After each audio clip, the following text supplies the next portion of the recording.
Step 5, Data Collection and Analysis by Shrina, Candace, Aubriana, Sheena, and Caitlin. Research question. How do we use PECS to increase spontaneous requests for nonverbal students with autism? The cycles approach. This study will be broken down into 3 cycles.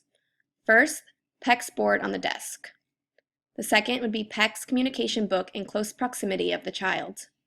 The third is a lanyard with PECS symbols.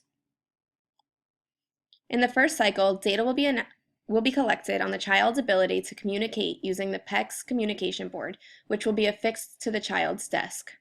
Some points to consider in this cycle. The children spend most of their time at their desks during school, and this board will be easily visible and accessible for communication. This method may not have the greatest potential for carryover, however, as the children will not always carry boards with them. In the second cycle, data will be collected on the child's use of the communication book. Since the children are not always at their desks, this option may be more feasible for carryover purposes. The communication book also has potential for vocabulary growth, as it can hold a greater quantity of PECS symbols. One downfall is that the book must always be in close proximity of the child for accurate data, and there is a possibility that the book will be misplaced, either by the student or one of the teachers or teacher assistants. In the third cycle, data will be collected based on the child's use of the communication lanyard. The lanyard will be worn by the teachers and teacher assistants. This method has potential for carryover, as the parents can wear the lanyards at home as well. At school, there is always an adult in the classroom, therefore a lanyard will always be accessible to the child. This method may prove to be more effective than using a communication notebook, since teachers and TAs will not have to remember to carry the book with them from class to class. Rather, they will put the lanyard on in the morning and leave it there all day. Additionally, this may work because children often go to the teachers or teacher's assistants to try to communicate what they want. With the lanyard around their necks, it's easy for the child to point at the symbol for the bathroom or for snack. Moving forward, what are the phases of PECS and what phases will be targeted in our study? So PECS is comprised of 6 phases.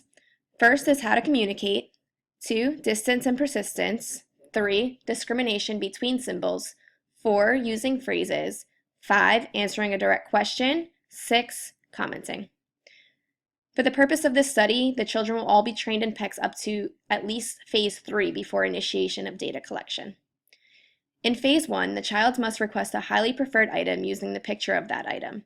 When the child first reaches for the item, the person sitting behind the child prompts the child to utilize the exchange system by handing over a picture of the item to the person seated in front of them, the exchange partner.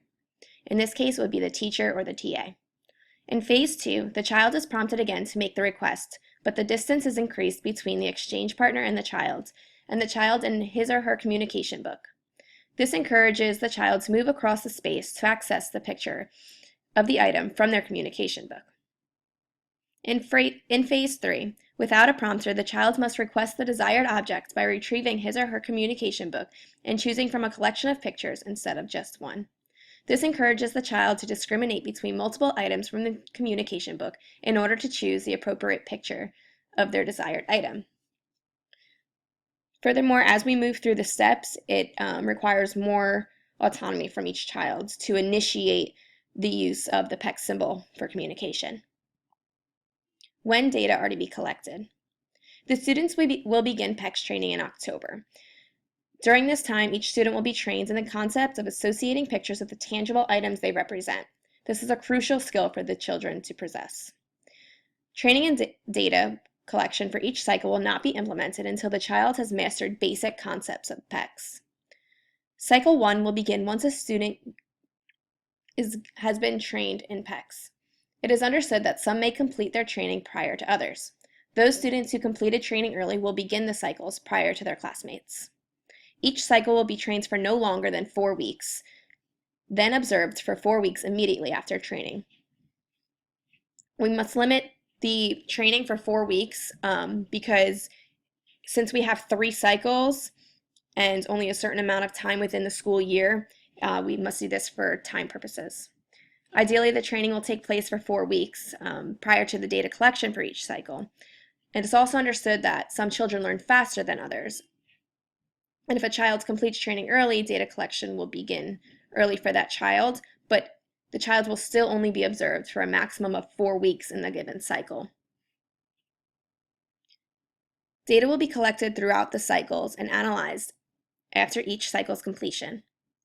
Training for the next cycle will be implemented immediately after the completion of data collection for the preceding cycle. Additionally, parent questionnaires will be sent out prior to and following each cycle. The Likert scale will be given to the caregivers during the initial interview, pre-treatment, and afterwards as a follow-up treatment. Caregivers will also receive training in PECS at the same time as students are being trained. Training will be conducted at parent workshops, which will be held during after-school hours to educate parents on the concepts of PECS and how to implement PECS in their home. Any concerns or questions the caregivers have will be addressed via email or in the student's notebook, which would be sent home every day. How will the data be collected? TA observation, note-taking, and logbooks provided for each student. Conduct structured formal interviews with caregivers to gather their opinions on the effects of visual supports on the child's overall communication. The teacher will take data when the TA is not available, using the same methods as the TA. It is the TA's responsibility to make sure data is collected by the teacher or another TA on their assigned child if they are not in the room.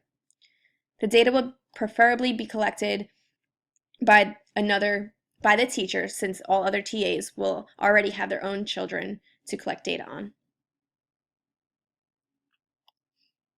This is an observer checklist. It's going to ask both TAs and the teacher about the child's activities throughout the day. Some questions are they using PECS? What type of communicative device are they using?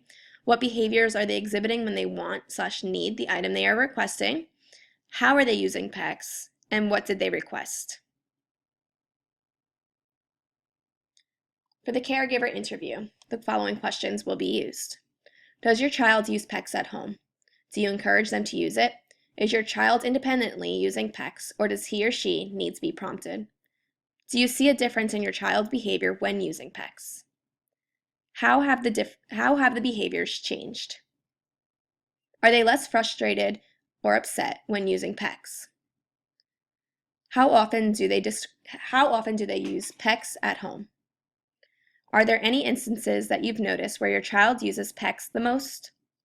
Are there any topics or items of interest that are not included in the PECS book that you would find beneficial for your child? There will also be a space for further remarks, concerns, and notes.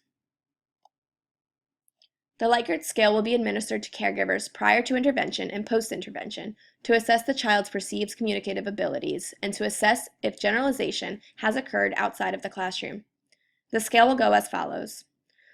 1 is strongly disagree, 2, disagree, 3, neutral, 4, agree, and 5, strongly agree.